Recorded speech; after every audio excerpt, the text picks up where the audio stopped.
I have these friends, Dan and Sheila. They're podcast hosts. Welcome to Profiling Criminal Minds. I'm Dan. And I'm Dr. Redmond. And we are back for the season finale, which had some surprises, some pleasant, some not so much. And I gotta say, we're just doing all spoilers. So if you haven't seen it yet, go watch it. Because we're going to be talking about this right from the jump. Because I think let's pull the Band-Aid off right now. Okay. Is it weird to be both like relieved and feel cheated at the same time? Well, I am going to tell you that. Remember how Breen said that he was worried that we were giving them really good reviews and so blah blah blah because we were now sort of internet friends. Yes. Well, listen to this episode, please. Here's the thing. We're gonna have some criticism. Isn't this funny? Because we did not talk before we started this. No, not at all. I watched this morning. Okay, and I'm going, okay, well, maybe Dan will persuade me that this is really good and great and wonderful. I'm so glad you've got problems too. Here's the thing. There are good parts. No, there are actually plenty of good parts. Are. But fundamentally, and I mean, this is the Band-Aid I'm pulling off. Look, yes. When you have this type of mystery, it feels unfair to make the villain a character we've never met before. Well, we said we would complain if it showed up. I mean, this is literally what we said last week. So I'm not gonna like take it back and say I loved that the villain was a character we have never met and had no way of knowing existed. We would have been heartbroken had it been Dr. Ochoa, but we could have accepted. We could have accepted it because the setup was there. Here, it comes out of nowhere. Literally nowhere. It's a character we found out existed last week. There were no hints. We've never seen this woman before. And the thing is, if this is one of those situations where we could go back and watch the earlier episodes and she was in the background the whole time, I would say, okay, respect. It's not that. No, it's not. And as you say, no, there was something that went through my mind and I wanted to let you finish. Okay, sorry. But no, I wanted to let you finish your thought. But I'm going, even if they'd introduced something earlier on. Yeah. Or no, this is I know what I was going to say. Okay, and here's the kicker. You see the ups and downs of this that we did mention last week because they introduced Tessa last week. Yeah. Not really. No, they didn't introduce her. They introduced the existence of a daughter. Yeah. Yes. And okay, so that answers, and we said that last week, that answers the question about how someone would know how have a recording of his voice. Yeah, and how Cyrus talks and his mannerisms, everything. Yeah. Yeah. So okay, so one problem solved. They explain that quite effectively. Yeah, but I just no, and there was no indication either in in the episode where Cyrus gets killed. Nope. No indication that there's anyone else around. Well, because this wasn't planned at the time. Well, of course I know that, but I'm just saying. You know? And it's like, here's the thing. It could, how do I put this mildly? Gently. Well, no, I'm not going to put it gently. I feel like when they searched Cyrus's house after he dead, if they found out evidence that someone had been living in the basement for the past 20 years, that would have come up in the investigation. Yeah. I feel like that would have been mentioned before now. That is the problem with introducing all of a sudden another character right at the end. Right at the end. I'm watching it and I'm not saying like it's not from beginning to end a bad episode. No, I mean, mechanically, it's a perfectly good episode. That's And But it's blah. I loved seeing Silas Mitchell again. It's always great to see that character. I love that actor, and they killed him off right away last time. So, we were never going to get a lot of him. But I did love seeing him. I think he did. It's always great to see him. And I think he did a fantastic job. But because it doesn't feel like the honest payoff of a mystery, it's going to be disappointing. Is that fair to say? Yeah, that's exactly it. This is supposed to be a whodunit. Kind of, yeah. It's we're supposed to be solving a mystery, and you can't really solve a mystery if the mask comes off the killer, and you're like, this is a person I've never seen before in my life. Imagine if at the end of Scream, you pull the mask off and it's just some guy we've never met. Yeah. It doesn't, for us, at least, it appears I'm not the only one this time. No, I agree with you. It wasn't satisfying. It just wasn't. Because the whole season, it felt like we were being told one kind of story, right? And then to find out, and I don't think we were making this up. I don't think this is just in our heads. Because because the way they introduce Rebecca's ex, a character whose name I will learn eventually, right? Brad. Sounds good. Maybe it's not. No, it's not Brad. But it's one of those names. Well, no, he very much has Brad energy. Like he feels like a Brad. I understand why you got there immediately. No, but it's like that character, right? I like the way they introduced that character, the way they were being coy about this, the way they're like, he could have a disciple, the disciple could be anywhere. And they mysteriously increase the idea of framing, and there's this mystery showing up around Silas. Like, it really feels like this is a mystery we are being asked to solve. And it was not a possible mystery to solve because the villain is, again, someone we've never met. Yeah, I mean, that's the whole That's the problem of this. That's the problem.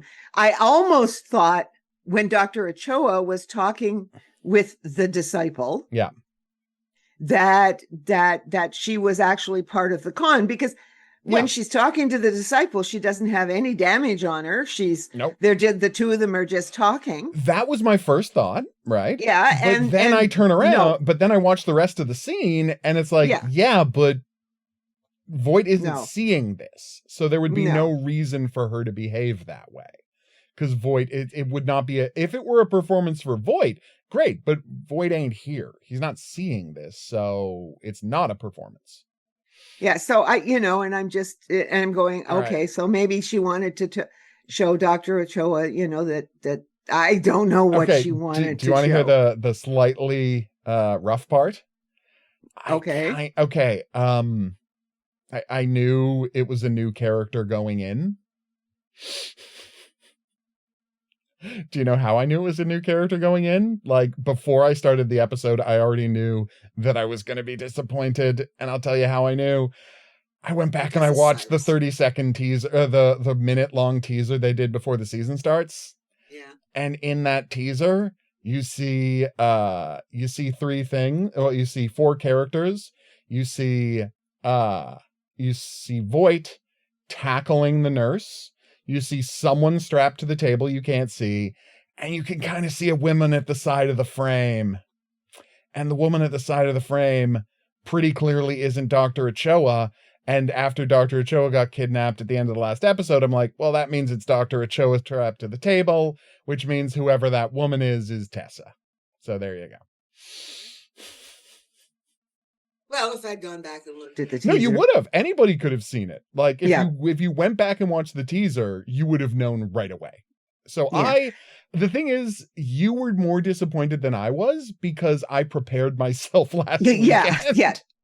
And I didn't tell you about it because why would I tell you about it? Why would I could have been wrong. My researching, Spidey sense and my researching the footage could have been completely wrong. So I didn't want to make you have bad expectations going in.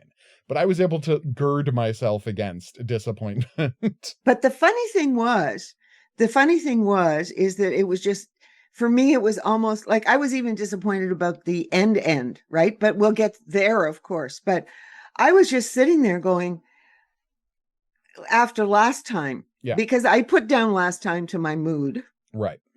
And you did persuade me that it was partly my mood. I think it was partly your mood last time. I 100% understandably. I watched that episode again, and I still think it's a good episode. Yeah. No, and I don't dismiss it as a good episode now when I think about it. But, even if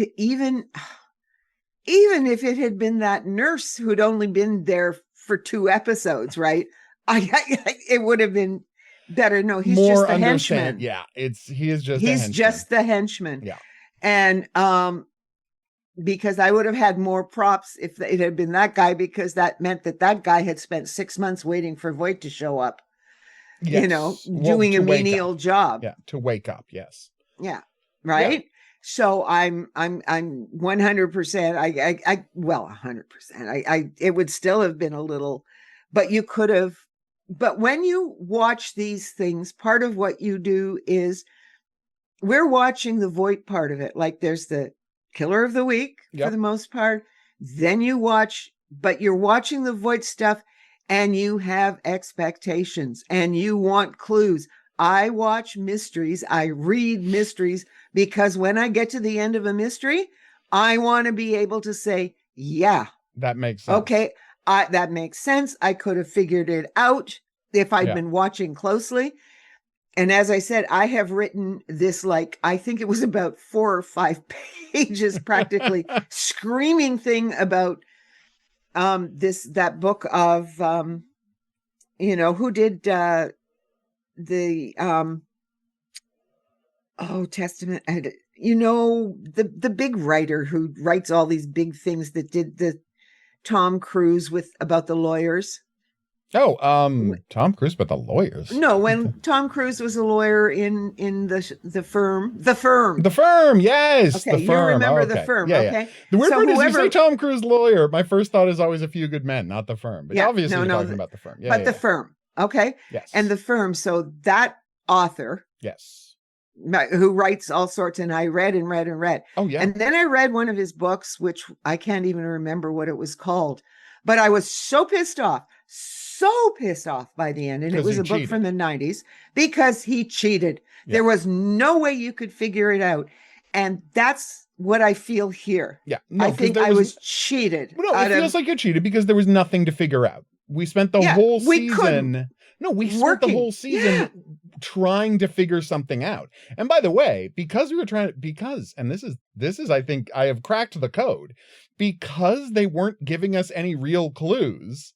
That's why you were sure Voight was pulling a scam.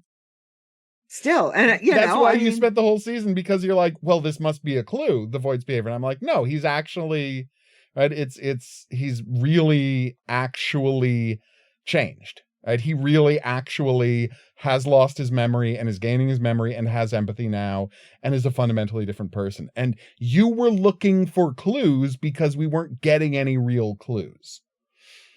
And I assumed what we were getting, because of the fact that the organization knew all about the treatment, meant that the clues were all pointing to Dr. Ochoa. I think quite understandably. Or one of the nurses. Well, no, but I think it would have had to be logically Dr. Ochoa. Yeah. If this was with fair mystery, she would have been the disciple. Had this been a fair mystery, because all of the clues are pointing in that direction. But no, it's just a character we've never met before. Yeah, and that yes, and therefore I don't even feel bad about trying to that was the funny thing about this. Okay, yeah, so what? He's changed. Big fuck. Excuse me. I'm not going to swear, but okay, so he's changed. I still don't buy it, but in the sense you don't buy it. No, I don't. No, this is what no. Okay, it's not that I don't. I think that he thinks he's changed. No, I think that everybody else has changed. What are you talking about? No, whoa. Hold, back off 1 second. We agreed that you were going to admit we were wrong. when we got to the end of the season and it turned out he actually has empathy now and he actually did lose his memory. Yes. So I'm going to hold you to that. Yeah, no, it's true. Okay. I can even go with the whole he lost his memory and everything else. And okay, so he's got empathy, but very clearly they're still holding. Okay. Cyrus says that he was actually the biological father of Voight. Yeah. There's nothing to indicate that he wasn't. No, that's entirely possible. And they immediately dismiss the idea that Cyrus killed the aunt and uncle. Yes, but my point remains that it's entirely possible. But that has nothing to do with Voight. Well, no. That it's entirely possible, even likely, that was just an accident and he was told that he did it by this guy who spent his entire childhood torturing him. Yeah, no, I agree with that. Yeah. But that's not what the team said. The team sat around there and said, well, yes, but Voight this has to be a copycat because Voight very clearly killed his parents. And that's what they said sitting around that table. And I'm going, frig, I am going to have to go back and watch the first season again. No, there's no reason to believe that he 100% killed his parents. No, there was no reason nothing. To believe that.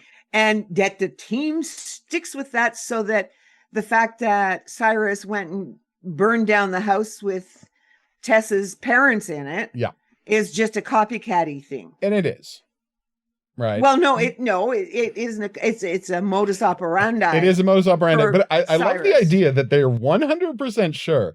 It is weird that we're sticking to this one, but we are. That it could have been an accident, or Cyrus could have just had somebody do that. Yeah, because he wanted the kid. Because he wanted the kid. Like, he obviously wanted the kid.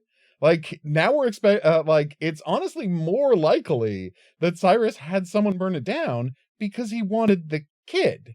Because he clearly did. And so the idea that it's like the thing he most wanted in the world, this kid, to raise up to be his, inheritor of all of his madness, he just lucked into getting the kid? No, that's not dramatically interesting. It makes more sense if Cyrus was responsible for the fire. For the first fire, yeah. Yeah, for the first fire. Then if Lee did it, or then if it was an accident. The thing that makes most dramatic sense is if Cyrus did it. Yes. One way or another. And I'm still not anyway. And then here's the other thing. Please. Why does she call him Elias Voight? Yeah, she should only call him Lee. She should be calling him Lee. She does, though. She does. She first calls him Elias, but in the rest of the episode, she calls him Lee. She does call him, but she should only call him Lee. That is correct. I'm just sort of sitting there. No, that was a weird oversight. I don't understand why the first time she said it, my immediate she calls him Elias, and I'm going. The first time they talk, she calls him Elias, and you're right. And I recoiled in exactly the same way. But then for the rest of the episode, she only calls him Lee, and so it's like at least they understood in the rest of the episode. Yeah, but it is weird that she calls it, or it's like, you should have done an introduction. Have her call him Elias, and then say something along the lines that, of course, that's not really who you are, is it? And then only call him Lee. Call it out, right? Yeah, because Elias might be who you choose to pretend to be, but it's not who you are. Make it part of her introduction of herself to him to establish that she knows the quote unquote real him, because that's what she believes, because she was, tortured for 20 years by Cyrus. Yeah. And I think that would have worked. Yeah, we're just going to, because this has to come out front, because both of us are dissatisfied ultimately with this episode. With the reveal, yeah. With this reveal. I was thinking there are incidents, there's a whole stack of stuff about Cyrus and her, all of, if this was its own episode, Yeah. That stuff could be interesting. Like I started to watch it again when you phoned me to do the podcast. Oh, okay. I had started to watch it again, and I'm thinking about that, and I'm thinking about, some of the set pieces of their story. I'm not saying that that's not interesting. It is. But it's Except not, there's no it doesn't setup work for as it. a payoff to the story we've been getting all season. You're right. Yeah, that's Were the this problem. just an episode about a woman who was turned into a crazed serial killer by, being locked in a basement for 20 years, we'd be like, that was a very intense episode and very well acted. Yep. They probably should have gotten 2 different actresses to play her at 2 different ages, because she shows up at the start supposed to be 20 years old or 22 years old and a graduate student. I'm like, nope. You just, in the same way that when we see, 19-year-old Elias, we're like, nope, probably should have got a different actor. I know why they didn't. And he's a good performer, but nope. That's not a 19-year-old. No. This ain't a 22-year-old. And I know. And I mean, that's exactly, I'm sort of sitting there going, it's not as bad as what they did in The Irishman, but oh my God, The Irishman. I show people this scene from The Irishman, right? Where it's right after, it's just when the character that Robert De Niro plays has started work for the mob, and he's in a restaurant sitting there with it's him and it's Joe Pesci and it's another guy, and I don't remember who the third guy is. Maybe it's Hoffa at that point. It doesn't matter, right? But they're all sitting in a restaurant, and I show people this scene, right? A still from this scene, and I'm like, I want you to tell me how old these characters are supposed to be, because I don't have the slightest clue. Sorry to bring up The Irishman, but it was so bad. I have no idea how old this man is supposed to be in any of these scenes, because it looks so monstrously wrong. Yes.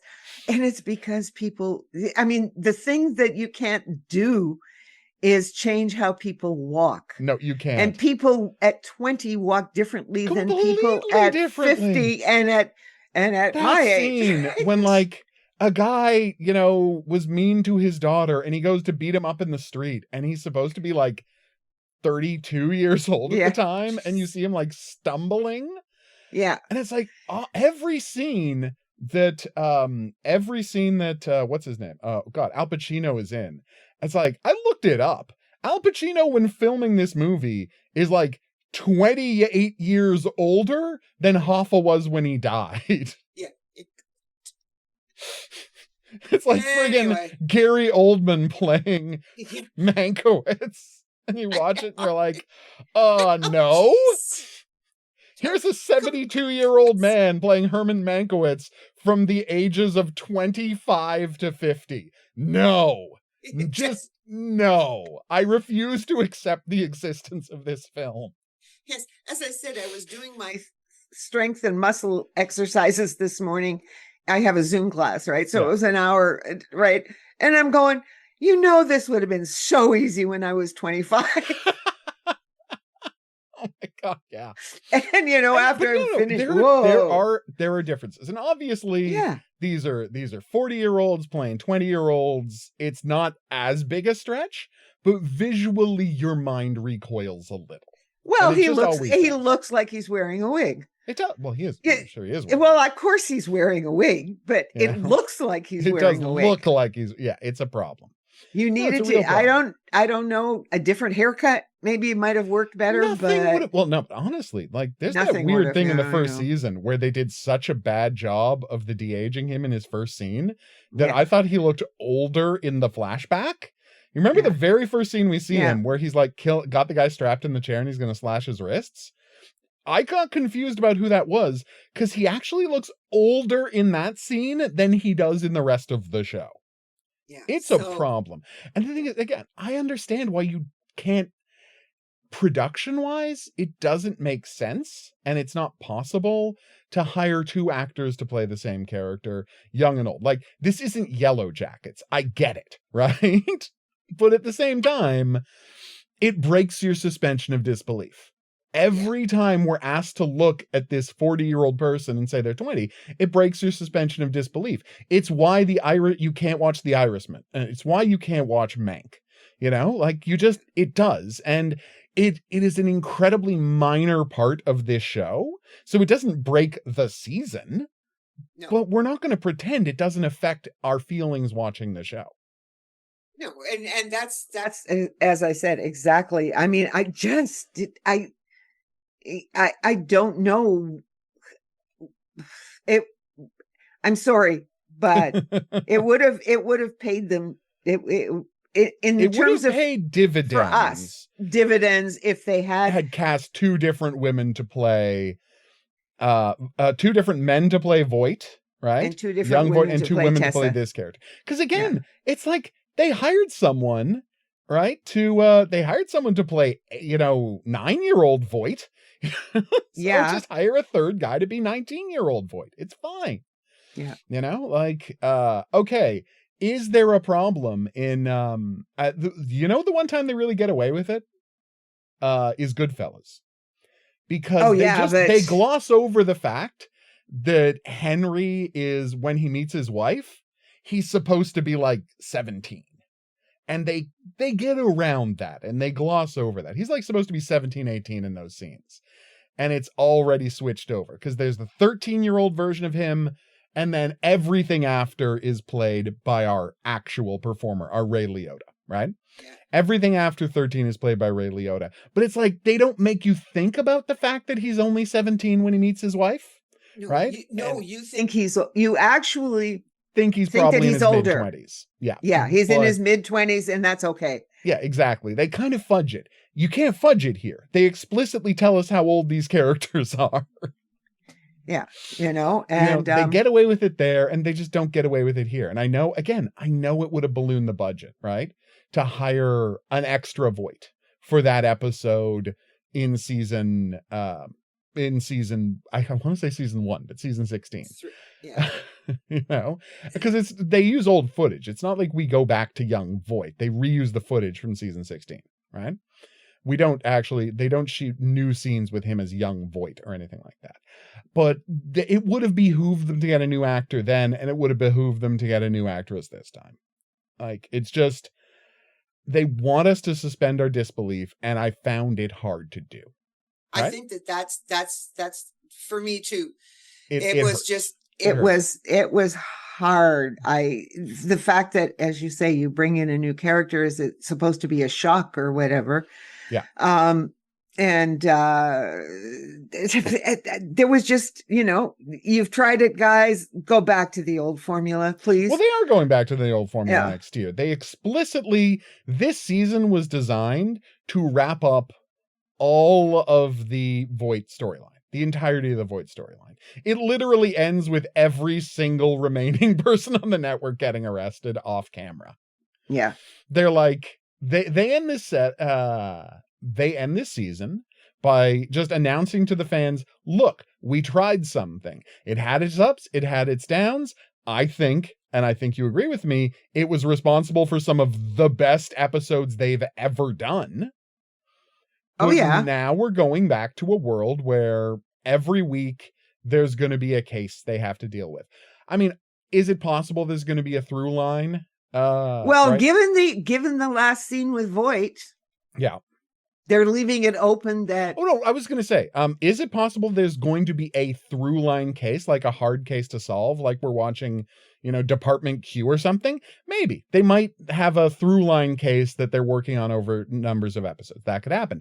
Will Voight definitely be consulting with them? Yeah, 100%. That's going to happen. Yes, because now he has. I guess I'm just pissed off that he got his redemption. I know, you're so mad about that. Well, I just don't. I'm gonna so mull angry over that this. The character might get redeemed.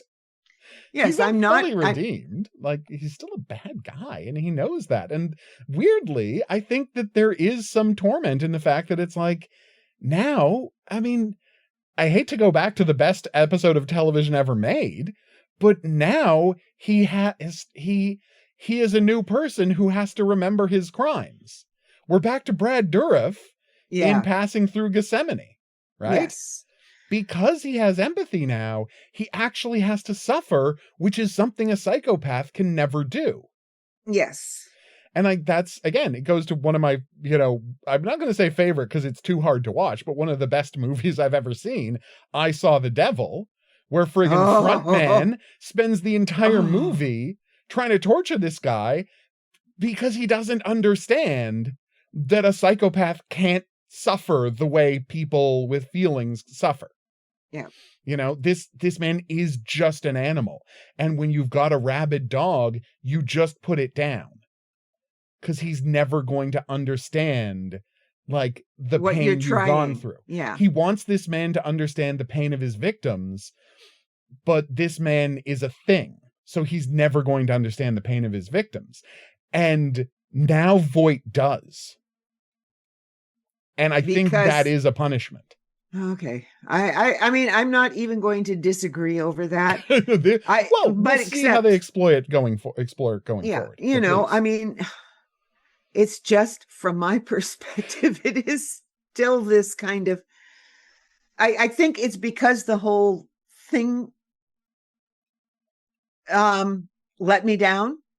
No, I mean, once you get past the emotional hit we took when it turned out that all of our theorizing had been pointless because we weren't actually watching a mystery. Yeah, I think you're going to look at this differently. I think I looked at it differently because I knew going in. Okay? Yeah, probably. You're going to allow Voight his redemption. Well, no, I knew it was going to be disappointing, right? I knew the reveal was going to be disappointing. So I just focused on all of the other parts of the episode. And again, I think Zach Gilford is doing a great job. Oh, I am not complaining. I loved seeing Cyrus again. Oh my God. I love that actor when he's. Oh, Silas Mitchell's so good. And I loved him in Grimm. We loved him on Prison Break back in the day. Yeah, I know. We've always loved this actor. This actor, it's not that. It's not even, I mean, the backstory has a place. It just did not have. It's not a satisfying resolve to the 9 episodes that preceded it. And that's the problem.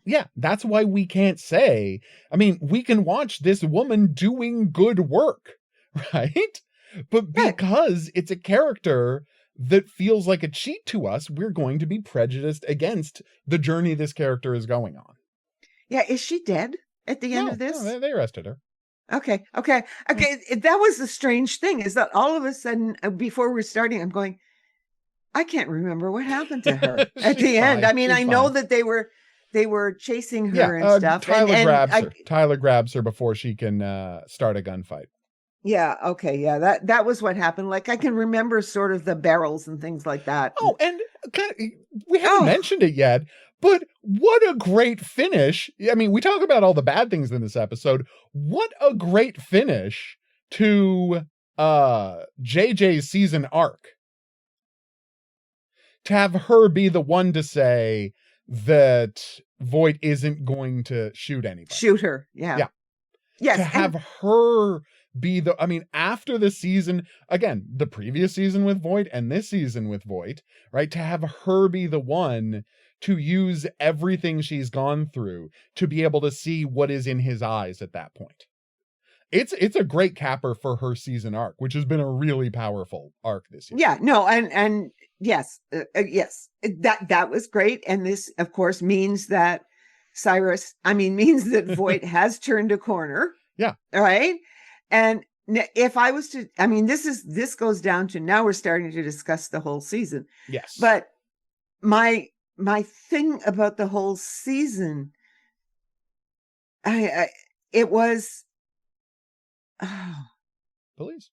No, something slipped through my mind, and then it's sort of gone, except it's with JJ. Yes, that was a good sort of way to end it. Mm-hmm. I'm not going to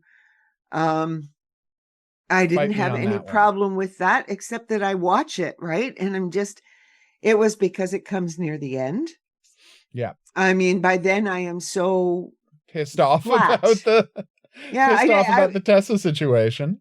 Yeah, I'm just too flat to actually enjoy it, so to speak. To say, this is great. To enjoy the stuff that's genuinely working. Yeah, and I think that there are different ways.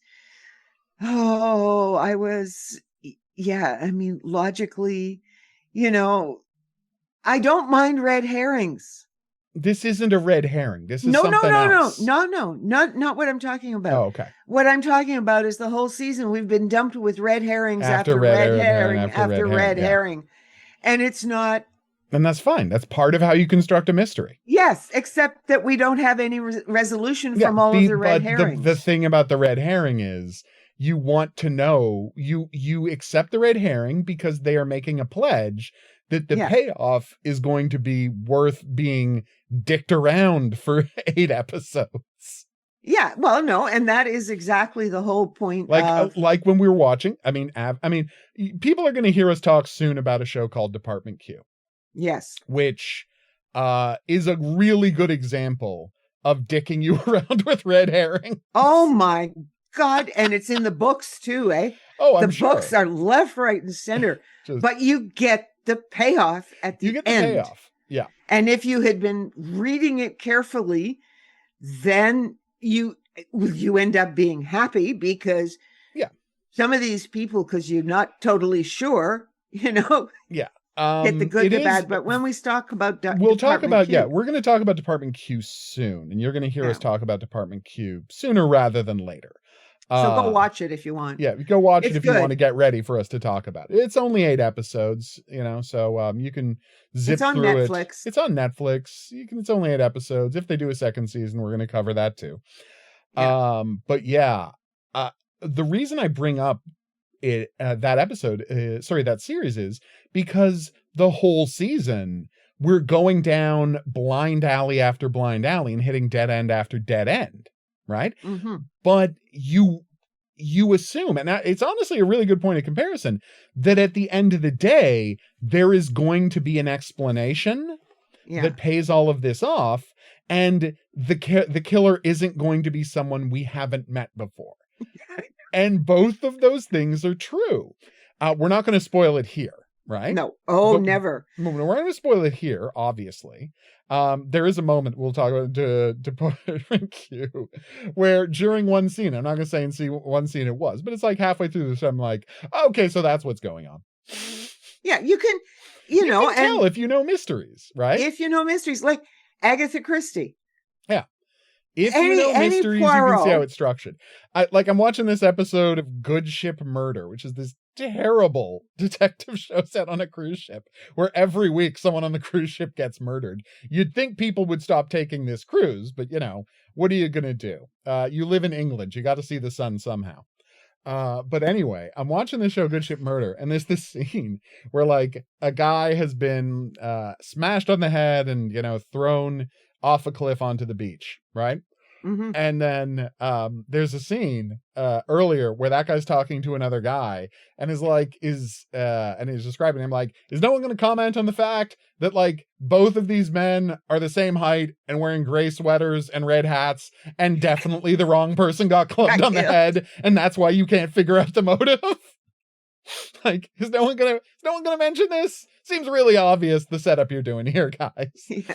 And well, but it's still fun because you're getting to play along. Yes, you get to play along. And all I want to do is what people forget is that Agatha Christie, probably more than anybody else, set up the way television murder mysteries are structured and should be structured.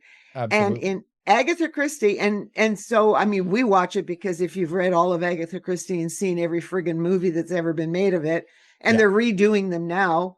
And so watch, don't watch Kenneth Branagh's movies. They're garbage. Just go watch David Suchet. Just go to Oh, yeah. go to No, no. whatever service they're on. David Suchet, they did every single Poirot, and every single one of them is great. Even the ones where it's based on a 5-page short story, and so they have to unbelievably stretch it out. And by the way, their solution every week to every one of those stories is, we'll add a car chase. We need to pad this thing out, so we're going to add a car chase to this. You know, Even those ones are still fun to watch Okay. because David Suchet is so good. but the please point continue. is that, for example, Death on the Nile. Oh, You know, this was when the book came out. I mean, it perfect was mystery. perfect mystery, stunning ending. Yep. It all fits together. Oh, now yeah. it's repeated again and again and again now, and people do it, and it comes we've up seen and blah so blah many blah. versions of that exact mystery by this point. It's crazy. Yes, and even though they don't reference Agatha Christie, but Yeah. you know, when somebody says, "Well, yeah," but when I go back and look, well, it's no, that was the beginning of it, Mm-hmm. and everything else you've seen afterwards has to be Is measured Cribbing against it. Yeah. that. Yeah. And it's like how people like Halloween's kind of boring. Yeah. Well, we don't have slasher films if you don't have the movie Halloween. Yeah. You know, if you don't have Death on the Nile, like, we're never going to get Murder, She Wrote. Yeah. Right? You know, we're never going to get all of our modern detective fiction if you don't have Death on the Nile. Yeah. You know, And the locked room one with Roger Ackroyd and oh my God. What is the best locked room one? Is it the Christmas one? Oh God. I'm trying to remember what is the best locked room one. But anyway, locked room mysteries. By the way, sorry. Now I'm thinking about my my love of the show Death in Paradise. Do you ever watch Death in Paradise? of course. Of course. Okay. What I love is that, like, they're very puzzled every single week. They're like, every week the solution is the victim wasn't actually killed where they were where they thought they were, Yeah. or the victim wasn't killed when they thought they were. Like, every single week. It's always the same solution. It's always a locked room mystery, and it's always the same solution. And honestly, at a certain point, they start, like, accepting it's a cliche now, because they literally do one where the locked room the person was murdered in is the police station. Yeah, It's a fun show.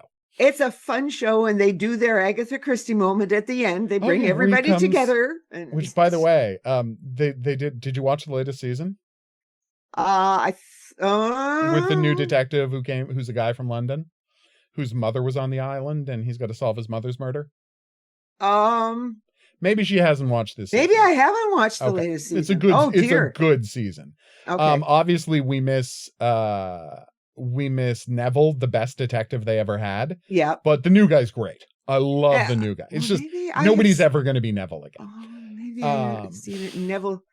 Yeah, that's Neville. Yeah, Neville the was best. great. He was And- the best detective they've ever had on that show. But the Yeah. point is, what I'm getting at is there's a great moment in the new season where he's like, well, I figured out who did it. And they're like, and so one of the sergeants is like, great, I'll assemble all the suspects. And he's like, why? Yeah. I'm just gonna write a report explaining what I've figured out, and then we'll just go arrest him. And they're like, no, that's not how we do things here. We get everybody in a room and you explain it to everyone at once. The audience cannot read your report. Exactly. Right? And of course she can't say that, but she's No, just like, of course. no, that's not how we do things here on Saint-Marie. Thank you very Yes. much. But anyway, and the thing is, like, we love mystery shows. Obviously we love mystery shows. We have devoted how many 100 episodes now to talking about our love of mystery shows. So it's understandable that people who are as passionate about mysteries as we are, when we spend a whole season having people pretty solidly imply that we're watching a mystery, to then find out in the last episode that, no, you weren't actually watching a mystery this whole time, you're going to feel cheated. Yeah. And it's as simple as that. You're going to feel, and I don't mind using the word cheated. That's how we felt. Yeah, because as I said, I'm sure that there are lots of people who are going to love this ending. Oh, yeah. And it's going to be fine for them. For us, 100%. For For us, us, the people who you are guys, mystery people. No. Yeah. You guys cheated. I'm sorry. Well, no, I mean, I just let's go back to another favorite movie of mine, The Prestige. You know, you are Oh. making, when you start a thing, when you start a magic trick, you are making a pledge Yes. that it's going to come back at the end and it's all going to make sense. Yes. And that we didn't get that. We didn't get the Prestige. We didn't get an ending where it all makes sense. That's what you want. You want the Prestige. You want that moment in Department Q. Again, I'm not going to reveal it, so you don't have to jump in. But the moment in Department Q where a face shows up at the window and you're like, "Oh my God, of course." You know? Of course. Exactly. And this, we feel that we were robbed of that, because the face turns up and it's like, "I don't know you from Adam." And it's as simple as that. It's like, tough. Who is this woman? I've invested nothing in this ending. Yeah. I mean, that's basically what it feels like. Yeah, we've invested nothing. Also, I mean, did no one ever mention the friggin' engineer was a woman? I know. Like they met someone named, like, this guy's like, "I met the engineer who gave me the silenced pistol," and blah blah blah blah blah. And it's like, and it never came up that the engineer was a woman. No one asked any detail biographical information about the woman whatsoever. What does the engineer look like? What does the engineer look like? Would you like to do a sketch of the engineer with us? Because we assumed the engineer was a different character, and because we were still assuming Dr. Ochoa was the... Potentially, it was looking more and more like she was the disciple. So we assumed the engineer was a different character. No, the engineer and the disciple are the same person. Apparently, because we find out that she's an engineer. Like, yes. That's the first thing we learn about her. One thing I'm going to put out there. Okay. Here's the thing. So, setting aside our disappointment, okay? Setting aside the fact that it wasn't the kind of show. This is unrelated to that. I will say, I find it hard. Like, we are told we are dealing with a Penelope level hacker. And I don't believe someone who lived in a basement for 20 years would have Penelope level hacking skills. Would you say I'm being unfair in saying that? No, see, that was my point, because we're starting in 2002. And she has no computer familiarity in 2002. Barely. Because she's an engineer. Obviously, she uses, computer-assisted design, but she's not a hacker. She's not someone who works with computers. And then, I didn't see a lot of computers in Cyrus's house. No, and she certainly went down into the basement whenever sometimes anybody dropped by, or like she was. That's why she never met Lee, because she was in the basement listening to all of that. Exactly. When he came up to murder him. But here's the other point then. Why didn't she stop him? Oh, she wanted Cyrus to die. No, I'm fine with that. No, but that's why she didn't stop it. Why wasn't she curious when he came in? She was curious, but she had been ingrained for 20 years. Because he'd been there at least 1 or 2 years earlier. 1 or 2 hours earlier. Yeah, I know. But like, she is ingrained to, if someone comes into the house, hide. Right? Like, it has been locked into her head for the past 20 years that if someone comes anywhere near the house and it's not Cyrus, you make yourself not known. No one can know you exist. Yes, except for when the time she used to get rid of the cops. Yeah. But I mean, that was because he was using her for a purpose. She had no agency in that. Because again, and that scene is used to point out that she could have just told the cops that she was a kidnap victim. Yep. But she didn't. No. Because she had been tortured for 2 years at that point. And so no, I'm fine with that. Like, and because the thing is, it's not like it's entirely possible that the moment that Elias walked out, she came up and searched the place, but all he did was inject a bunch of drugs into the guy's IV bag, so she wouldn't have even seen that he had done anything. So she could have been curious, but she wouldn't have confronted him. No. Honestly, I agree with you on that. The weird part is, if she had seen him inject the thing, I believe she wouldn't have told Cyrus about it, because she wanted Cyrus dead. And she was so broken. And to be fair, they set up And to the show's credit, again, they did a really good job because the entire episode, The Zookeeper, is about setting up what was done to the disciple. Yeah. That's what that episode is about mentally torturing someone to the point where they would never think about attacking you whatsoever.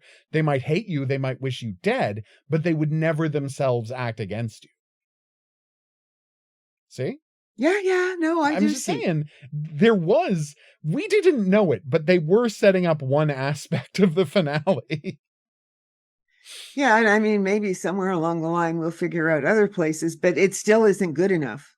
No, it's not good enough. The reason it's not good enough, and I mean, this is the big thing.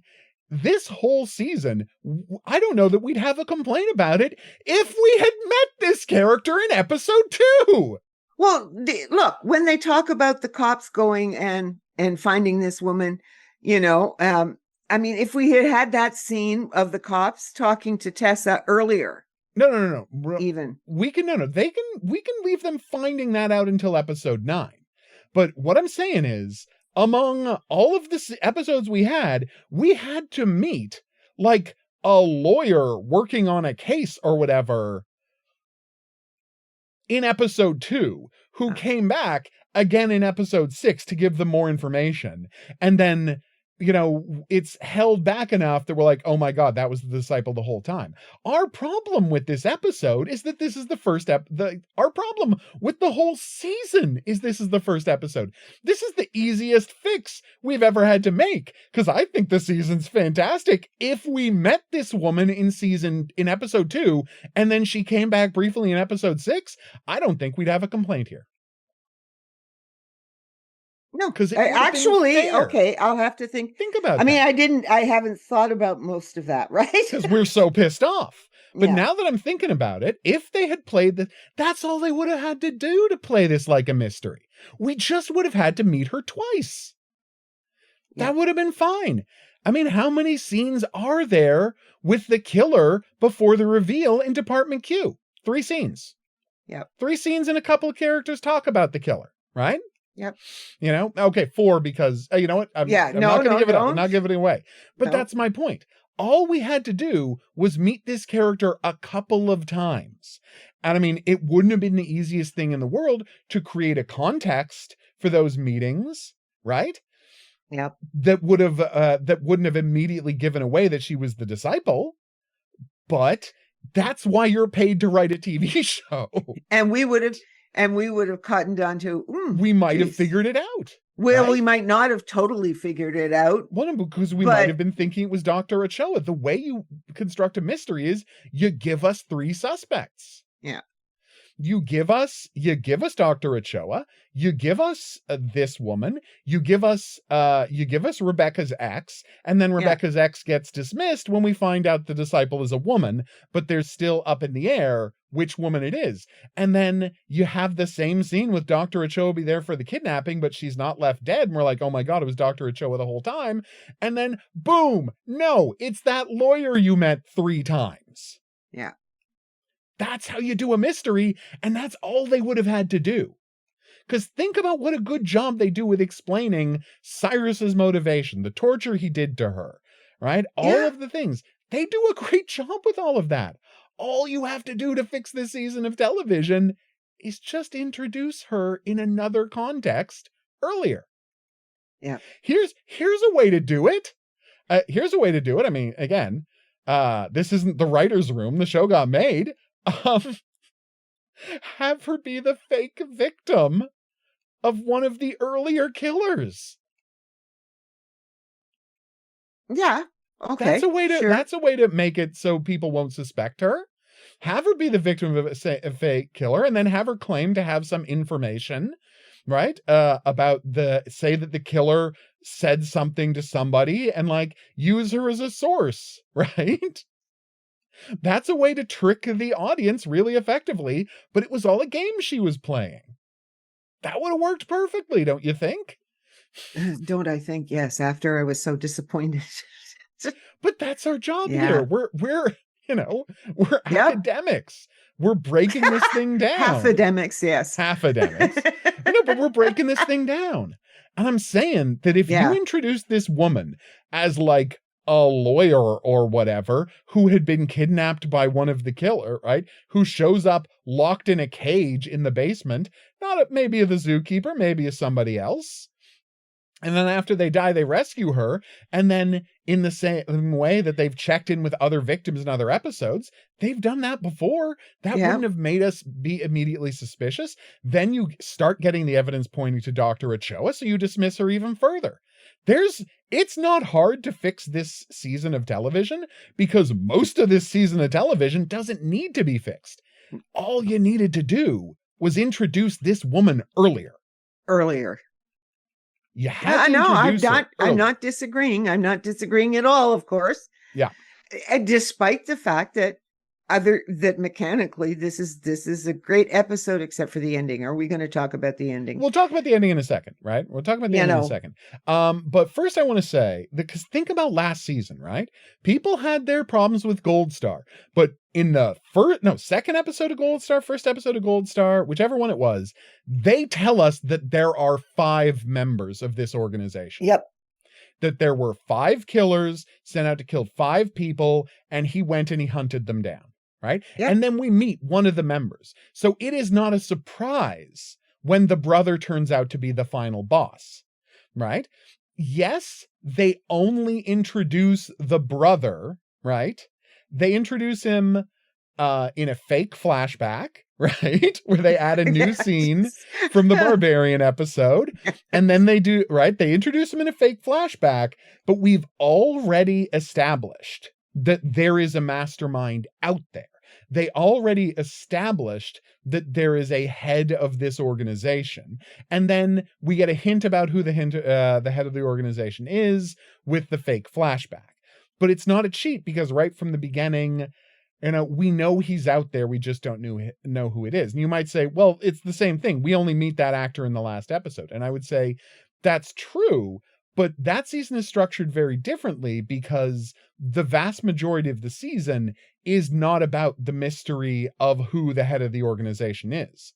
It's not fundamentally important who the head of the organization is. It's the fundamental issue is how did Gold Star get created, right? How did Gold Star get created and what is the purpose for it? And that all gets solved. And most of the episode, it's just Jade and I'm blanking on the tragic character's name. I know, isn't that funny? Blanking on his name, but you know who we're talking about. This season, by comparison... Her partner, yes. But this season, by comparison, is entirely asking us, who is the disciple? It is structured like a very clear mystery. Who is the disciple is the subtitle of this season. Mm-hmm. And that means we're being asked to solve a mystery. And in order for that mystery to be fair, we had to meet the killer earlier. Because the season of Gold Star, the mystery was, what is Gold Star? And it was about solving that mystery, and we got our pieces of it gradually, and we got a satisfying solution. The cornerstone of the mystery last year. Exactly. Yeah. The mystery was not who is in charge of Gold Star, was not the mystery last year. So it's not a cheat that we only meet the brother in the last episode, because that's not what the season was about. We always knew there was someone, well, you didn't always know, but like more than halfway through the season, we find out there's somebody in charge, right? And of these killers, because it's clear that Jade is not organizing this all on her own, quite obviously. Yeah. No. Right? And it's not just the two of them. So because we know there's an organization of these, right, we know someone has to be in charge. And so when the brother shows up, it feels right because it also explains, what Voight did. Bailey's choices. Exactly. All and of Bailey's why choices. Voight killed him. Why? Exactly. It all retroactively makes perfect sense. Yeah. Right? Now, by comparison, this season, we have only been asking the whole season, who is the disciple? How is the organization still running? Who is the disciple? And so for that to be satisfying, it's got to be somebody we've met, because you structured it like a mystery about a person, not a mystery about a thing. And I'm saying in episode 2, in episode 3, if they had rescued a woman and they come back and see that woman 2 more times, and that woman talks to them about like, how am I ever going to put my life back together? And it's like, and they had comforted her and blah, blah, blah, blah, blah. And that woman turned out to be the killer. Imagine what we would have been saying about this ending. Yeah. This is not a difficult fix. It's not. No, and I think that maybe the season was so involved sort of with Will's death, with the aftermath of that, and getting all of that right, and getting the Rebecca. Mm-hmm. Having a whole episode dedicated to Tara's recovery. Yeah. And stuff like that. That maybe those things they were didn't so. think there was room for that. There might have. Well, yeah. Well, you could have gotten. That would have been. Yeah. No. We'd have to think some more about where you would put it in. I'm not saying it would be around. Yeah, but because you have the Mackie issue. It would have to be right before Will dies, is when you would first have to meet her. Yeah. Right. And then they would have to like come back to her and and say like at interview her and point. Say they would have to come back to her after Will's death and say, do you have more information? And she would have a clue, and she would send them in a direction. It's like that stuff. It would have worked. I'm saying it would have worked. Yeah. But anyway, we are not in the writing room. No, we're not in the writing room. We're in the critics' room. Exactly.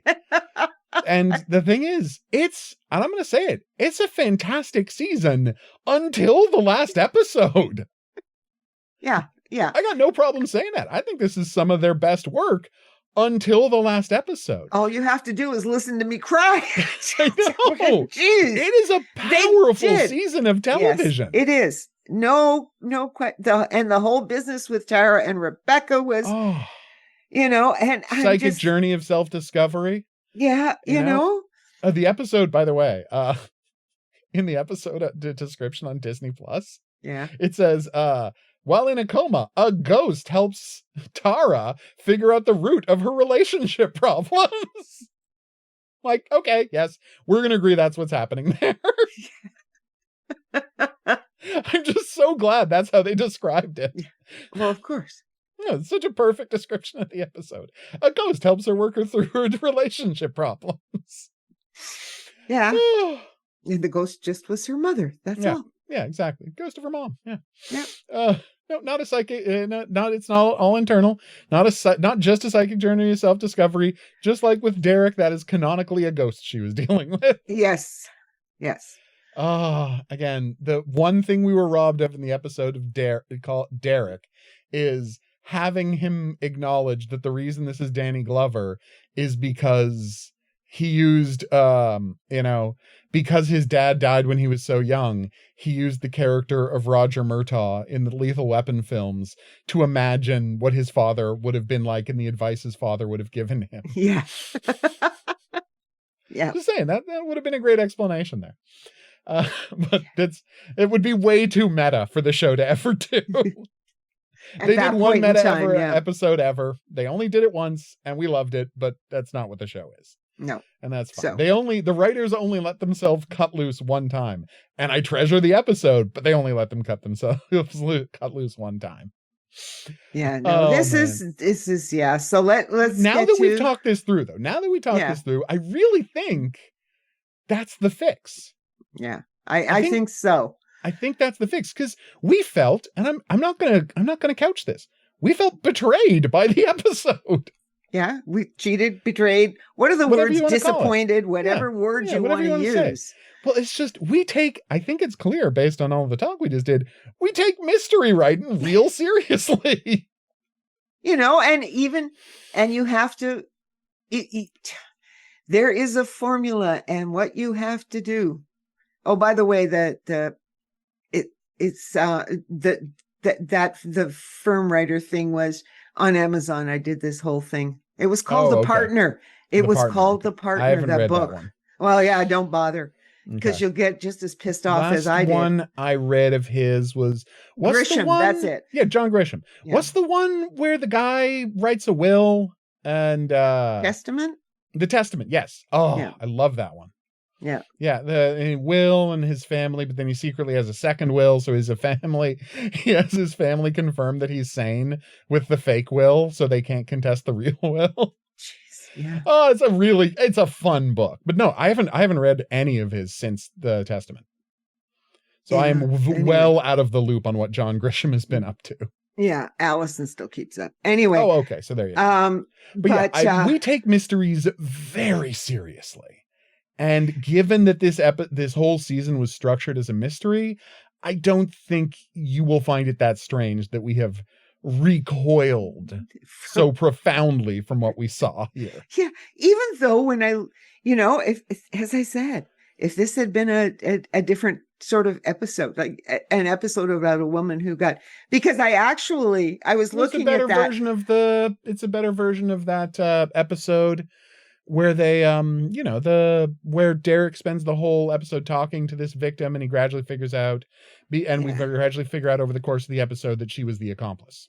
Yeah. Right? That it wasn't his drinking buddy. She was the accomplice because she'd been kidnapped and tortured into becoming the accomplice. It's the same basic plot, but it's a better version of it. Yes. But the funny thing is when the first time we see Tessa in the basement, I'm looking at it and going, geez, that looks like that scene out of The Collector. A little, yeah. Like the first when because she's also surrounded basically by a rock basement. Yeah, the same kind of thing. I could totally see that. It was funny. I looked at it and I thought, well, okay, did Cyrus have a different relationship with her? Yeah, but no, it was really weird. That tells you how disconnected I was from the episode. Like other things were popping into my mind all the time rather than. Oh, yeah. But no, it turned out, no, he was just going to, at least she had a window. In The Collector, she didn't have. What was her name? I can't remember what her name was. I'm blanking on it too. Michelle, something like that. But anyway, it doesn't matter. Apparently. No, it doesn't matter. But it is interesting that you would make that connection. It was funny. Yeah, it is. I'm going. So I don't know. We need to talk about the rest of the other things. Let's get to the rest of the episode. The grand final. All right, so they rescue the doctor. They rescue the doctor. It's a nice scene. She has been like her faith in Voight has been rewarded. Turns out she was right to have his back this whole time. That makes me happy. Right. It's a very nice sentiment that she had his back this whole time and she's rewarded by not getting murdered. Yeah. Voight, cannot live. I mean, really legitimately faces up the idea that maybe he doesn't want to live with the guilt of everything he did. And he tries to get them to shoot him in a very good scene. Mm-hmm. She would, the killer, our disciple would rather be killed than spend the rest of her life back in another jail cell, which is a really tragic thing to have her say. But I mean, she spent most of her life in a jail cell. So yeah, I understand why death would be preferable to her. Yep. And the tragedy, and this is what I liked about it, right? This is what I liked about the character. And this is why I wish we had gotten to meet this character before, so this would land harder.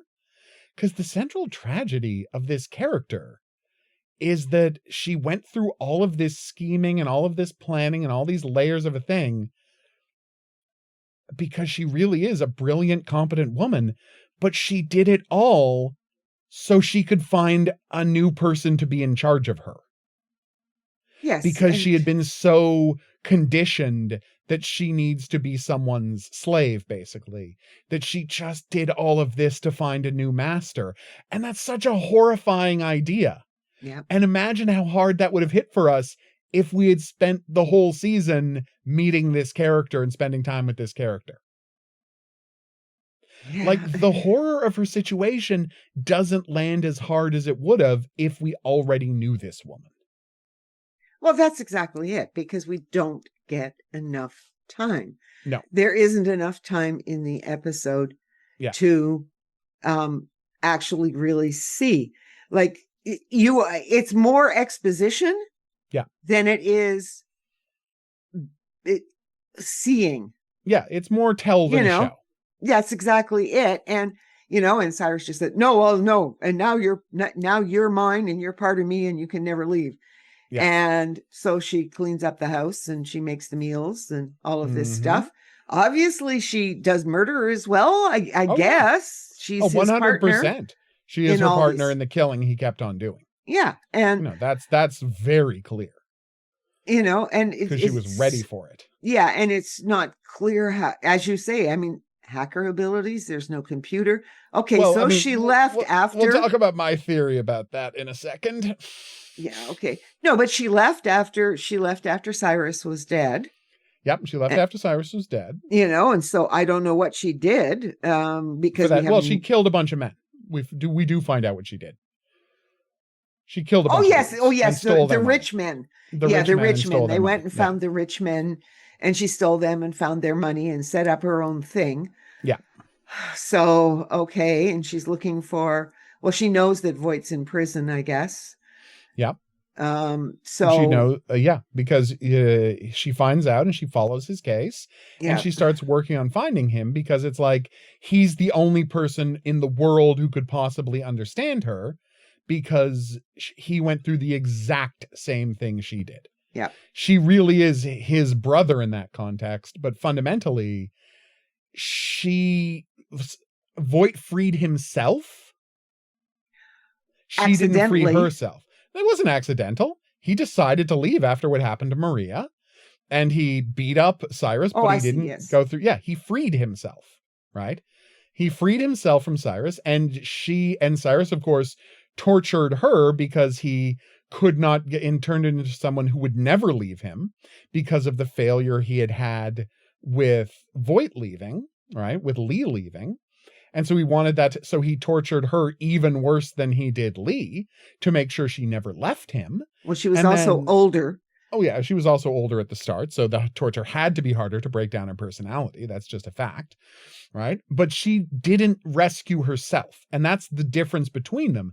So even though she was free of even though she was free of Cyrus's influence, the interesting thing about her character is she had this she's man looking who had for her rescued brother. her. Exactly. Right. Because it's the only one who can understand her, but also because she needs someone to be in charge of her. Yeah. And that's the key part. That's why she's, just defers to whatever he says at the end, because she needs someone to be in charge, because that is what she has been conditioned to require. Yeah. And that's like the most horrifying thing about her character. Yeah. And and the other thing, and I agree with you, but I'm sitting there and going, but it still goes to my point that in terms of, so they reawakened empathy. Yeah. In Voight, or maybe by creating brain damage. Yeah. The amnesia, and they say the brain damage did it. But I'm going, it's just reawakening what was already there before Cyrus got him. Before Cyrus brutalized. And he already had empathy. It had just been driven so down by the decade of torture he suffered. Yeah. I think you could say you're right about that. I would agree that you're right about that. That I'm going, no, this isn't something new. He was created as a psychopath, but he was a real boy before that. Yeah. Yes. He was a real boy at some point. And I'm sorry, but the team doesn't want to accept that. Yeah, we refuse. The official position of this podcast, yes, categorically is we refuse to accept that he murdered his parents. Yes. And that he was a bad seed. We refuse to accept that. It was an accident, or Cyrus paid to have it done. There is no way Lee Duvall killed his parents, because it would make the rest of this make no sense. Yes. And so it reawakens sort of the empathy, recharges it. And because he's lost memory, the brain damage may have been to his memory system, no matter what all of these things. Because I still go back to, but we don't have an MRI scan before he became Cyrus's. No. We don't. child, right? Absolutely. So that's So yeah, we all have to there's- assume the MRI like would have shown that if we had access to that MRI, he would have previously had empathy and so buried it down with the decade of torture that he no longer had the ability to access it. And then the amnesia and the brain damage gave him the ability to access it again. And that's where we ended up. I think that works. Yeah, and I think that makes me happier. Yeah. Okay.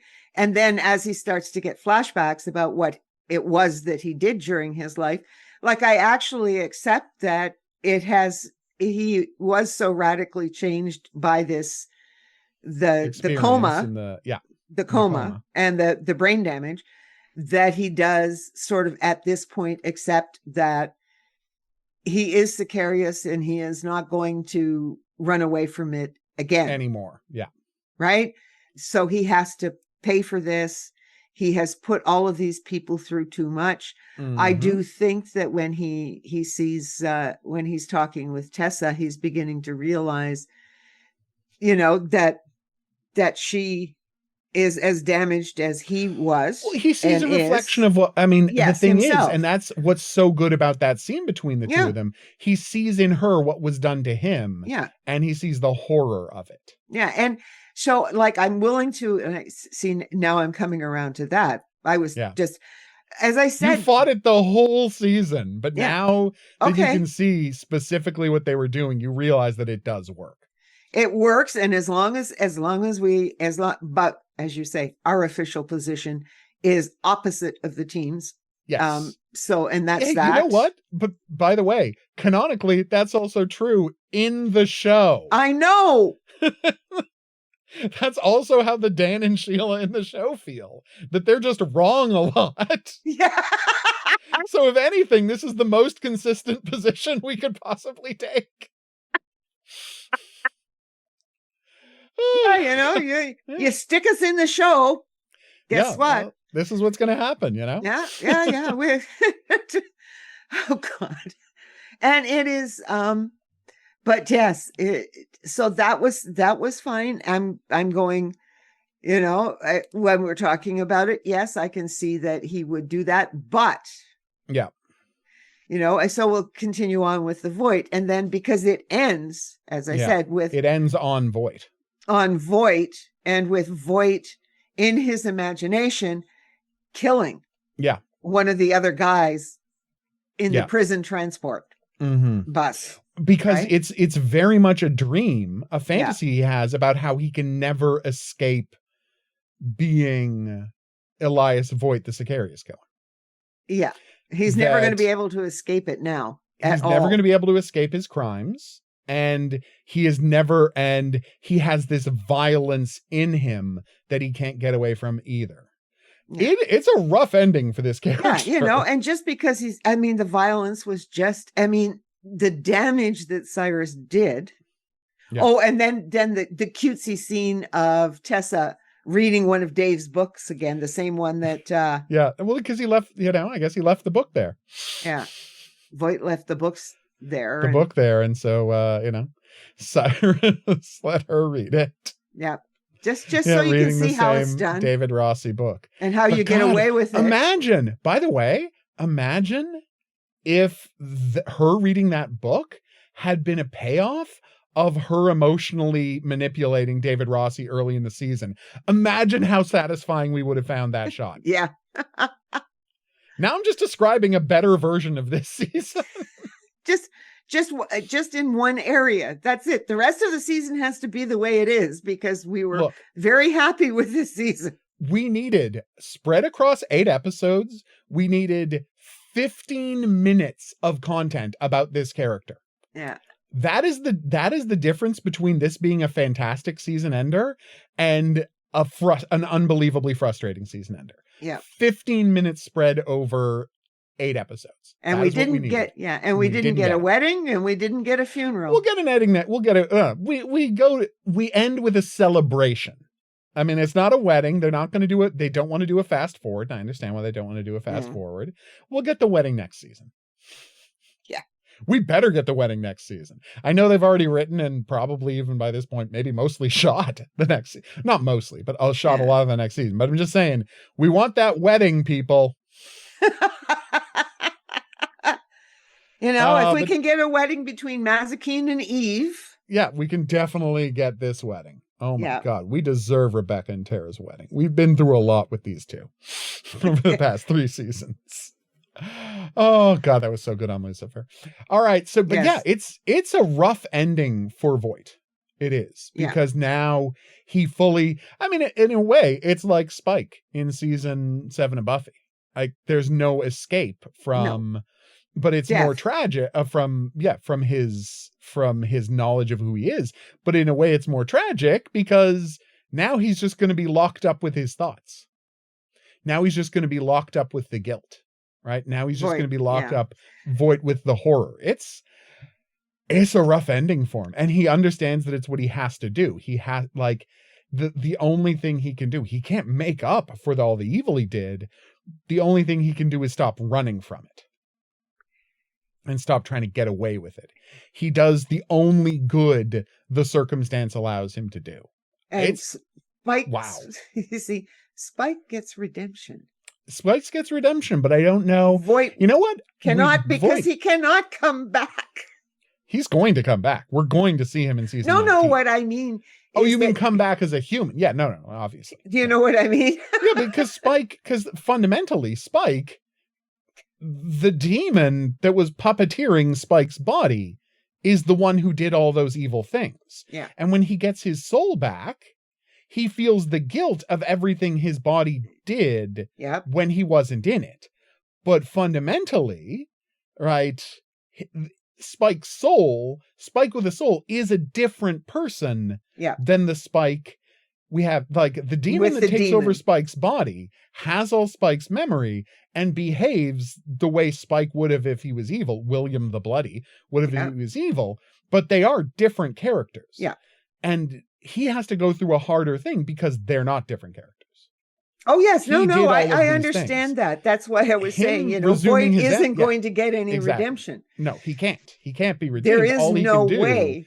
Is the best he can to, like, help people going forward. Yes. Well, as I say, just remember that Spike went through hell once he got his soul back. He really did. And I'm sure Voight will as well. But the weird part is, there is going to be a situation where he gets allowed to see his daughters again because of this change in him. Yes. The daughters are going to want to see him. That's my point. And there will come a point in time when the mother will have no say over it. Exactly. Might be years. Yes. But I'm sure he is, because here's the thing. I mean, I can't say definitely. I feel like now that Dave has come around on Voight, he'll get a letter to those kids. I'm just saying. I feel like Dave would do that. Yes, well, never mind. We'll see what goes forward. Like right now, give me a week. Give you a week to process this. We're doing our season in review next week. Yeah, the two of us are gonna process. We're gonna rewatch the episodes we need to. We're gonna process. We don't expect to find any clues about what was about her the whole time. We are certain this is a completely out of the blue thing. Yeah.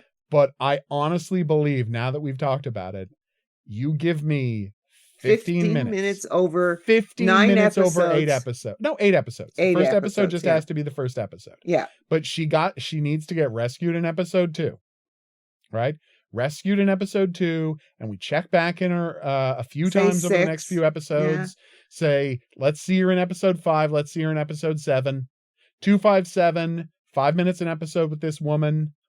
You've got a season ender that is an all-timer. Yeah. Right. Then it hits. You do all the same red herrings, do all the same misdirects, but you give us just enough time with this woman so the audience is invested in her story. So that when they get the rug pull that she was the killer, they're like, "Oh my God." Yeah. Boom. Because 15 minutes, that's all we needed. Yeah, yeah. And the interesting thing is that, and you would have still kept Dr. Ochoa as the main red herring. Oh, absolutely red herring. And we would have had Rebecca's ex as another red herring. Yes. You know, like this is what I was anticipating. Yeah. And as I said, I could have even accepted the evil nurse as the killer. That would have worked fine. Yeah. Simply because we had seen and we know more about his backstory in some ways than we do about hers in the last 6 months, the last year or two. Yeah, because we know that he's been working away at the hospital just waiting for this opportunity. Yeah. Yeah. Like, okay, so now another brief thing. I'm just gonna say it. All right. I know they're not gonna do this, but it is not plausible. First off, they do a cheat. They do a cheat that they expect us to just let him have, which is they say that she did a phishing thing to get onto Dr. Ochoa's computer and Trojan horsed in so they had access to the system. So she got all of her passcodes and presumably her files she was writing about how he has been developing, and that's how they figured it out. But the thing is, Penelope was all over this case. You have to imagine that cybersecurity would have been a prominent aspect of her thing. And that's why I think you need the establishment that a legendary level hacker was involved to explain how that hack could have happened without Penelope noticing. And that's why I'm going to go back to my fix for this. And it's a very dumb fix for this, but I stand by it. Just have him still be alive. It's fine. And you might say, how can you possibly justify, Mr. Scratch still being alive? And I'll say what I said before. One, I saw him fall 30 feet. I didn't see him die. Yep. Okay? I was told he died. And you may ask, why would the team not know? He's the best hacker who ever worked for the National Security Agency. You think that if they had the opportunity to get him back, they wouldn't take that opportunity? Of course they would. I'm just saying, you can get away with saying, once the NSA got word that they had located Mr. Scratch, which, by the way, the NSA listens to everybody all the time, so the NSA would know that they got word that they found Mr. Scratch. There would have been a team of NSA guys 5 minutes away that whole time. He falls off a roof, paramedics show up. But are they really paramedics? Paramedics now say he was dead. But are they really paramedics? He gets whisked away. He gets put in a private hospital under a different name. And for the next 10 years, Mr. Scratch is sitting at a desk at the NSA in a wheelchair now, doing whatever the NSA requires him to do, so he doesn't get thrown back in jail forever. Yeah. And at the same time, he finds out about that because he's in the friggin' NSA and the best hacker they ever had. He finds out about all of this Sicarius jive and thinks, oh, this might be useful for me. I'm going to look in on this. And so he approaches the Sicarius apostle. Disciple. Oh my God, I said apostle. But disciple. Apostle, disciple. Apostle works too. Yeah, I think, it was the wrong word, but it's a wrong word that also fits. All right. The disciple. Well, all right. Because if for it to be an apostle, Sicarius has to be a god. So, I'm not saying he's a god. I'm saying he's the god of evil. There you go. But I'm just saying he is her god. They can get it. Okay. All right. So then she's his apostle. There you go. Yeah, because I suspect that to train her, what Cyrus would have break done her down to that point. Yeah. Cyrus might have not wanted Luke's name spoken, but if you get rid of that line, he could have used Luke as the epitome of serial killers. Lee as the epitome of serial killers. Absolutely. That she had to match herself to. And she had to be good as so she became completely obsessed with him. And that's why that's part of the solution. That is part of the solution. Because Cyrus knows that he's got this other, probably, you can say Cyrus also knows who he is. Well, of course. Right? Yeah, he could have. It's a little harder to get Cyrus involved in my fan fiction. Let's bring back Mr. Scratch. No. But yes, but the computer thing.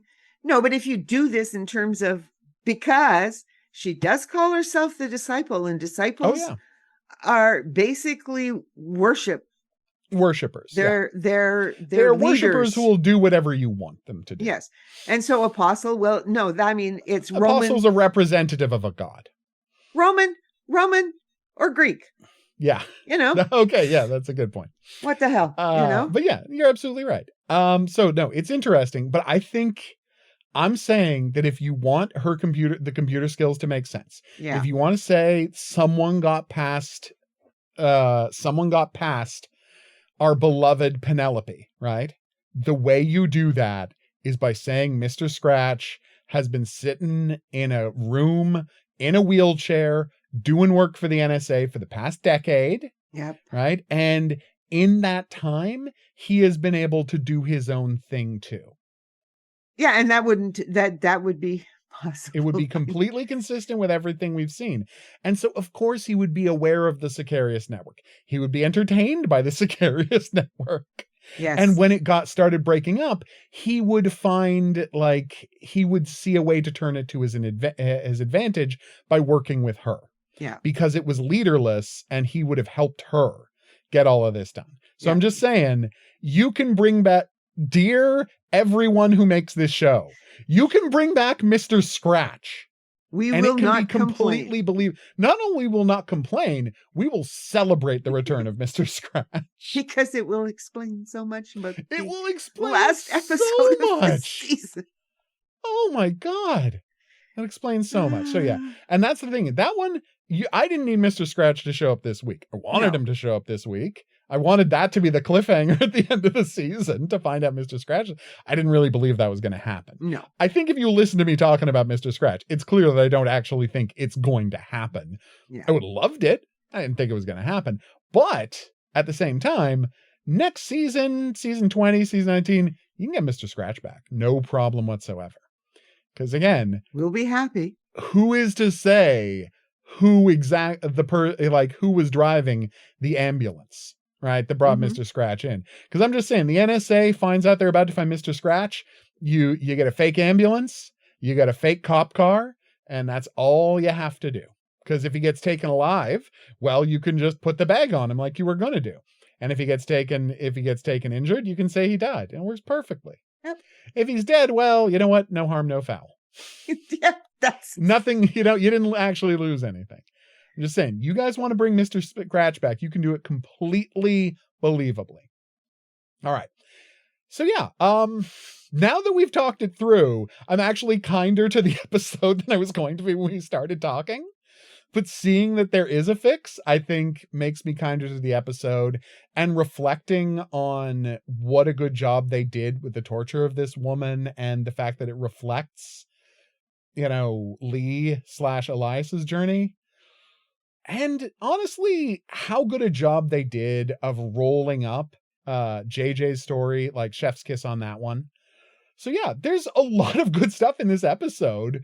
Oh yeah, and I just didn't cheated about the most important part of the episode. Yeah. I mean, that was the problem. It's I the mean, cheat.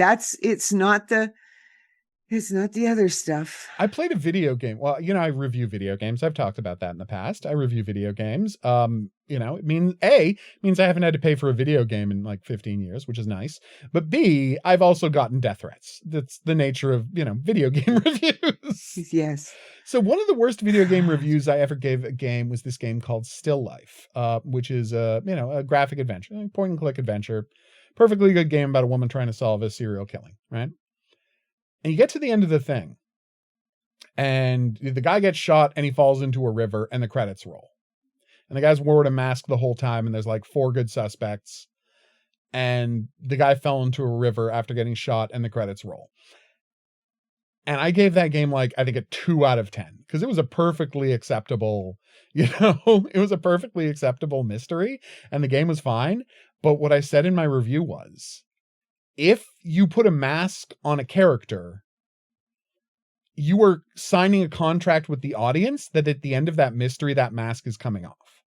Yep. And it is inexcusable to end this mystery game without telling us the solution to the mystery.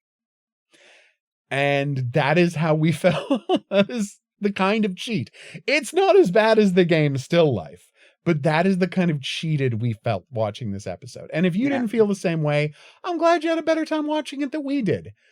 But I stand by everything we said this week. Yeah. I still stand by it. As I said, It's a cheat. I didn't have a complaint about the acting. I No. didn't have a complaint about The premise of the situation. the premise. No. None of those things hold. But it was just, we were supposed to, and we No. said it already. Yeah. We had to have, Met we needed this a, moment. We needed an oh my actual God, solution. no, really? Yeah, you needed to Really? be blown away. That Even person? if we figured Yep. it out.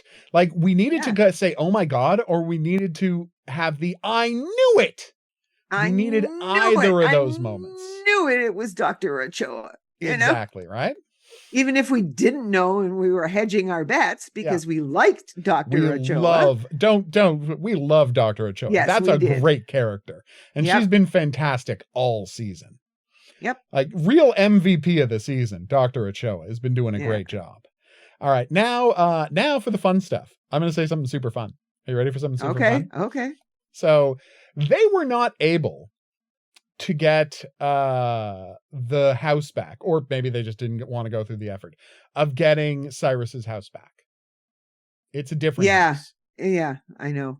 So, Oh, well, My maybe it got brain- burned. no.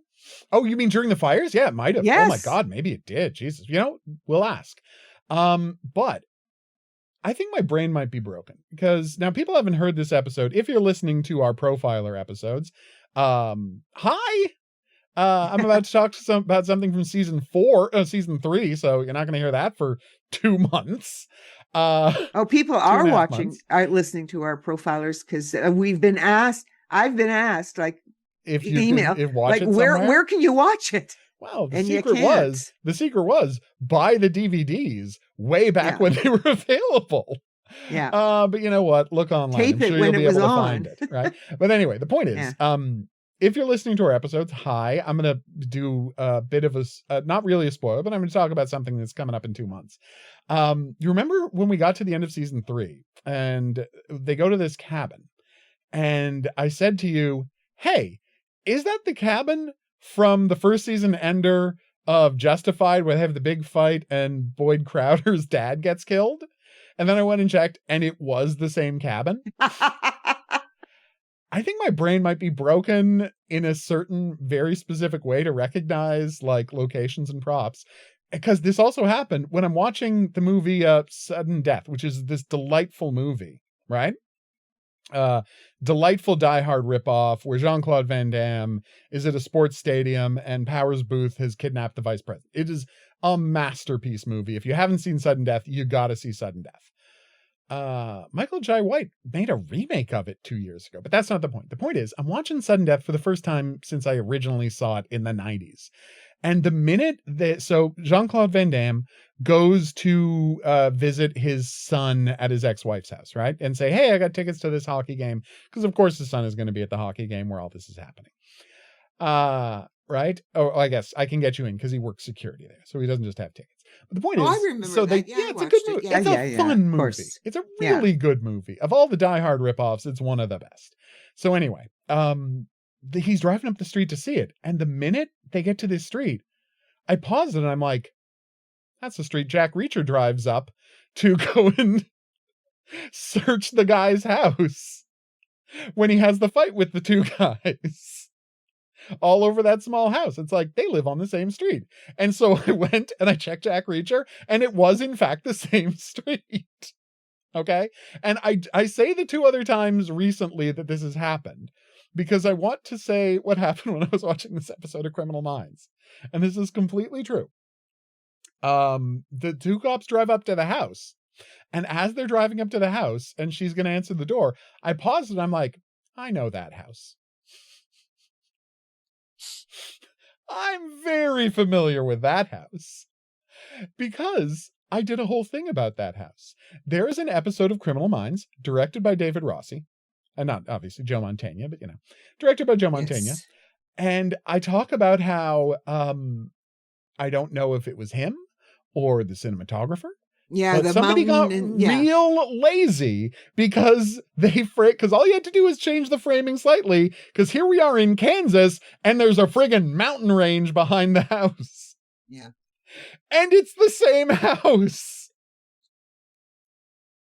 It's the Kansas mountain range house. I went back and I checked. And yes, the house that the cops drive up to, the house that she walks up, is not the house that Cyrus lived in. It's the Kansas mountain range house. Yeah, you know what's funny is that I've been noticing that too. Yeah. Like, I think because we're watching all of this old stuff. Yeah. And then you're going and I'm also watching new stuff, but I'm seeing, oh, that's that house. Okay, so they've changed the decor a little bit, you know. I've seen that location before. You know, they put the dining room table in a different place, sort of, you know. Well, they've definitely been to this house before. Yeah. Yeah, but this house is one of those ones that gets used all the time. Yeah. This one is just, it was because it's such houses. It is such a memorable episode in which this house appeared because of the Kansas mountain range. So yeah, it's just a favorite moment of mine in Criminal Minds is the Kansas mountain range. You know, and we could even say that, you know, they knew it. Oh yeah. Okay. Maybe And but they didn't have time to reshoot it. No. So they were just hoping nobody would notice. Yeah. Nobody would notice because they don't have time to either, you know, go back. Well, no, I mean, you're not going to schlep all the actors and all the props back out there for one shot of them walking into the house. No, of course not. No, you just look, we should have framed it differently. That's our bad. A mic got in the shot. You know what? Nothing we can do about it. We'll do better next time. Yeah. That's just how television is, man. You always got to work on the next thing. You're always working on the next episode. It's fine. Yeah. Oh my God. Which is why we give them passes on things, technical stuff, we always give them passes. Come on. We point out the technical stuff and we have a good laugh about it, but we're not using it to judge the episode. No, we look at the writing room. We look at the writing to judge the episode. One thing we never have to look at the acting is because you know what? The acting, the directing, is always real good. Writing. Yeah. Acting and directing is always real solid in these shows. Yeah. No, we're critics of writing fundamentally. Yeah. And that's always going to be true. We're plot people and we're always going to be plot people. All right. So that is the season ender. We made it.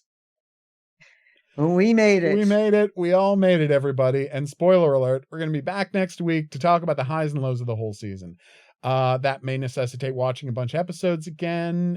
Make sure we don't see anything fuzzy. Like I said, I don't expect to see any hints about this woman buried earlier in the season. They did explain the origin of the mask. She was an army brat, you know? So, because it's like, you don't really believe Cyrus would have that mask lying around. It's like, no, that was her. That was her thing.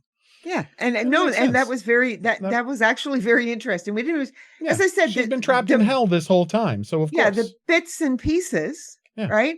Like all of the bits and pieces, it was the fact that, you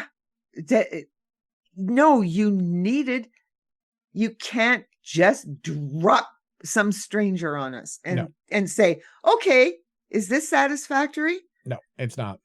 And no, it's not. And that's basically, by the way, that's else. The second setup. When they explain, that's the second setup they did, which is the mask, because they explain the mask represents someone who's been, trapped in hell. Yeah. And that is representative of what her life had been. But again, it would pay off harder if we already knew this character. 15 minutes, guys. 15 minutes is all we needed. All right. So, as I said, we will be back here next week to do the full season in review, as we always do. Talk about the highs and the lows. Insane that the low is probably going to be the last episode of the season. But, I mean, where it stands now, they had a really good season. So, it probably will be. If you have any questions, if you have any comments, if there's any other profiling related fiction you want us to check out as we bear down on the year of Dexter, which is, coming our way. We got to find other stuff to watch first. Year of Dexter coming soon. But if you want, there's other stuff you want us to check out, drop us a line at profilingcriminalminds at gmail.com. We would love to hear from you. If you're listening on an app, podcast, or watching on YouTube, hi, rate, review, and subscribe. That's how people find out about the show. Yeah. See you back here next week for all of that. But until then, I'll say that's right. Au revoir. And have a good week.